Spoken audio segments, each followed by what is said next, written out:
Hey, what's up mga ka-guys? Ito po ay tayo ay mag-home service dito sa Binoon ng Rizal.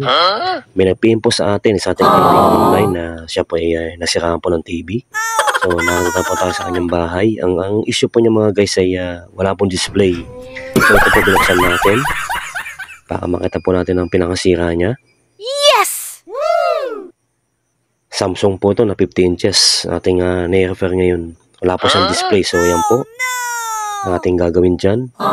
Checkin po natin ang mga bawat supply niya kung kompleto siya. At pagkatapos po ito mga guys ay check po natin ang mga ribbon nito. Wow! Kung kailangan tayo mag-tip method ay gagawin po natin. Yes! Ganyan po guys. Lahat po ng pyesa, lahat po ng supply niya at i-check isa-isa. Ito nga po guys, tingnan po natin sa pinakaibabaw niya. Kung anong sira niya dito sa pinaka-flex niya sa ibabaw. Yung pong pinaka-top port niya sa pinaka-ibabaw, yung po ating check pa. Para po makita natin kung ano pang problema po nito. Yan po guys.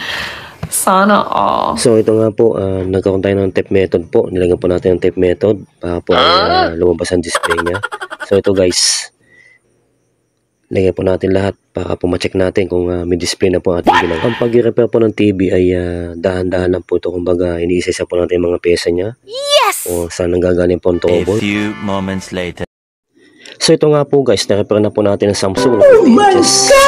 Napakaganda na po mga guys. So maraming salamat po sa pagsubaybay sa mga video. Follow and share. God bless us all.